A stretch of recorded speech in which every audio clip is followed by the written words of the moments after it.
How's everybody doing tonight? It's Urameshi504 here, back at you with another episode of VRchat Paranormal Stories. This is going to be episode 7 of the series. Please hit that subscribe and like button so you can keep up to date with everybody and show support to the channel. We have a bunch of good stories tonight. We got ghost stories, we have alien stories, we have lucid dream stories. It's going to be a bunch of fun, a little creepy, a little humor. The first story tonight, or the first two stories tonight, is going to be ghost stories. And then after that, we have a person who claims that they can lucid dream and have plenty experience in lucid dreaming with detailed and in-depth encounters. So, hope you guys enjoy. Let's get into it. So I've been into like this abandoned train and stuff when I was like, I think, dude, I was like probably 8 or something. Like I was really young and stuff. Yeah. And I was living in this kind of like, I'd say kind of like abandoned city, to be honest. Like it was pretty dead. So we go to this train, me and my brothers. I have 3 brothers, so we're 4. And Right. yeah, so basically we go in this train and stuff, and I mean it's abandoned, so you know there's glasses everywhere, like nails, and it's just abandoned, you know. And we go into this train and stuff. And like literally, like I'm not even joking. You might not believe me when I say that, but like that's literally what happened. Like a freaking like bit of glass came and flew right into the face of my brother and cut his face. Like literally, not even joking. That's literally what happened, and we shit ourselves, and we, you know, yeah, that's really like, yeah, that's some stuff that I couldn't like explain. Like when I was younger, like my parents used to tell me that I used to talk like to some random people that wasn't there and stuff, and like, yeah, it's like it fucking messed up. Okay, so before we moved into this creepy haunted basement place, Be back in 1 second. I don't remember this, but my parents said that I always used to run into the room bawling my eyes out. Probably that sounds stupid, but I always said someone was biting my feet. And I never believed my parents until like after we moved here and we sold that house. The people that bought it were like, what the fuck is happening? My son keeps running into my room. He had the same room as me, and she said that her son ran into her room crying, saying that someone was biting their feet.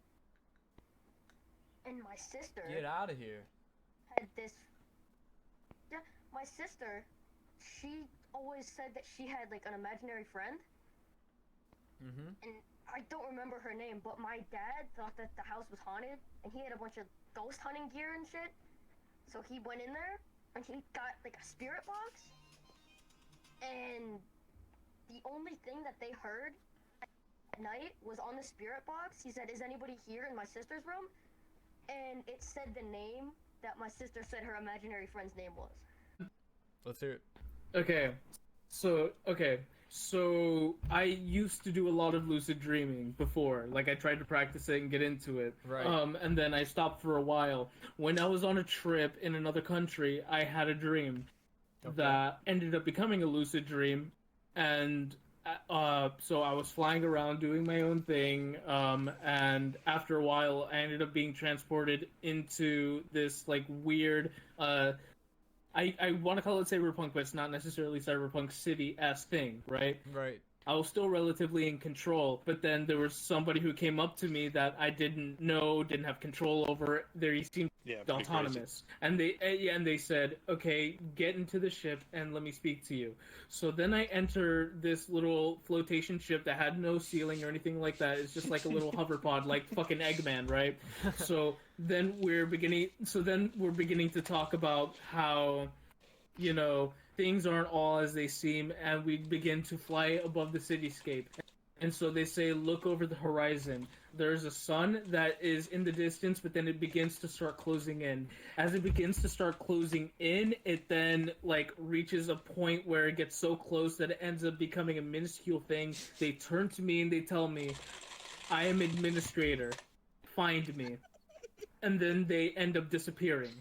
After they end up disappearing, I end up falling back into the cityscape, and then I'm like trying to find them. I'm still in a lucid dream state where I'm like actively trying to search for them, and I'm doing whatever I can. and after a while, I couldn't find them, and because of my excitement, I end up quote unquote waking up, and so I wake up within an airport. There's a whole bunch of people. They're all in sleeping bags and tents, and I'm just wondering what the fuck. I see my cousin. I'm like, why are you here? What the fuck is going on? And then I wake up from that into actual reality. So I woke up from the dreamscape, from administrator telling me to find them, to another layer of a dream, being in an airport full of other people and sleeping bags, to waking up in actual genuine reality. And since then, I've been wanting to induce another lucid dream where I can then find administrator again. That's pretty intense, man. Alright, those were some crazy stories. I hope you guys enjoyed those. We'll get right back to Blue because he has a little bit more to say about lucid dreaming. But first we have a story about time skipping, or time skips as they call it, where you go from one time all of a sudden to hours, days, sometimes months later with no explanation. It's a pretty interesting story, and I hope you guys enjoy. Let's hear what you got. Well, it's a ghost story. I don't have any ghost stories. I have reality stories. I like how you put that. You certainly It's piqued a my good interest. Piqued my interest when I remembered it. You ready to hear this? Yeah. What year did this take place in? This one? All right, this is in the mid-70s. Okay.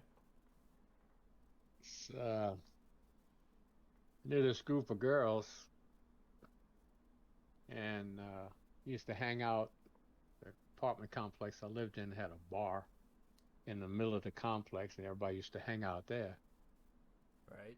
Well, one day one afternoon, went over to their house to go pick them up. Now, you got to understand the car that I was driving. I had a Ford. When you turn that key, you just turn it and let it go. As soon as you turn it, let it go. The engine start. It's one of them. Right.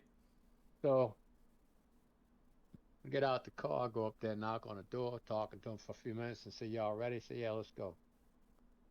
We walked outside. The wind started to blow. So everybody rushed to get in the car. And all of a sudden, this purple, I'm trying to describe the color, but if you ever seen high tension wires when they arcing, make this purplish color. Yep. It was huge ball like that, but it was bright, very bright. Because I'm looking out. As I'm getting in the car, I'm looking out, man, and I'm saying, boy, this thing bright. And the wind just started blowing like a tornado. So everybody jumped in the car real quick, man. I went to start my car. It wouldn't start. And then I started grinding it. My car never does that. It just would not start at all. Huh. So I told everybody, I said, quick, get out. Get inside. We all start running back into the house. She had a screen door on the outside. I was having all kind of trouble pulling that screen door closed due to the wind that was blowing. Right. And I pulled that screen door shut. And when I pulled that screen door shut and shut the inside door, everything went quiet. Super quiet. What? Now, when I got there and we got in the car, this was about 3 o'clock in the afternoon, okay? Right. So when everything got quiet, I said, well, seems like everything calmed down. I said, let's go get in the car. Now, I'm not thinking, hey, my car didn't start before. We all just went and got in the car. I turned the key, let it go. The car started right up. I started driving. I'm headed to the apartment complex. The girl that was sitting in the back seat says, Larry, you going to turn your headlights on? I said, oh, yeah. Because now it was dark. Huh. Now, from that time on, as long as I knew these girls, till present day, no one has ever mentioned that incident. Get out of Those here. 4-5 hours of missing time. Okay? I got there at What? 3. Next thing I knew, I had to turn my headlights on because I started driving thinking it's still afternoon and it was dark. It was actually dark. It was weird. That's one of the strangest things I've ever heard. Well, I had, like them, I guess I forgot about it too. Nobody mentioned it. Nobody mentioned a thing about that, what happened. And it wasn't until years later somebody said something and it clicked. And I said, wait a minute. There was something about that night. And I said, oh, yeah, that's right. It was afternoon when I got there, and that girl says, you're going to turn your headlights on? That's what made me think about it. I said, wait a minute, that's a lot of time missing, you know? Wow.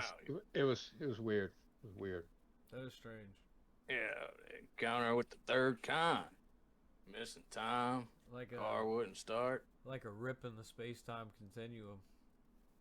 Thanks. So, we used to live in like this really small place, but we decided we were gonna go to a bigger house. So we come here, and my grandpa came over to help us like fix stuff, and we could not open the basement door at all. Like, all of us tried to open it. We all pulled on it with all of our strength. Didn't open. But one night, we all randomly were just sleeping, and we just hear a loud ass creak. We go look, the basement door is wide open. Get out of here. And then, like a month later, we're eating food, and we hear our garage door slam shut. And then we look over again, and the basement door is just wide open again. Like somebody came into the house and then went into the basement. That's pretty That's strange. pretty Yeah. Like after a while, like, you know, I had stopped the search, but like every now and then I make the genuine attempt to try to induce another lucid dream so that I can like try to extrapolate what it was meant, like who is administrator, why were they trying to contact me, blah blah blah blah blah, you know. Yeah, it's that's pretty strange. I know they make the masks that you can Yeah. wear that have red LEDs on them, like sleeping masks. With Yeah, red I've heard LEDs, about that where they so you can yeah, see the, where they blink, and so like right, you'll see them yep, blinking in in your your dream, dreams, and yeah. then you'll be like, "Oh shit, I'm dreaming," and then Yep. you can lucid dream. yeah, exactly. Yep. Bro. I have a myriad of methods where like some of the mental methods that I used was you know, looking at like a wristwatch or counting fingers on my hands or just like, you know, having affirmations throughout the day saying, "Oh, am I dreaming?" and doing little like checks while I'm awake. That's where it gets scary. Then like have what do you mean? That's where it gets like Neo from the Matrixy.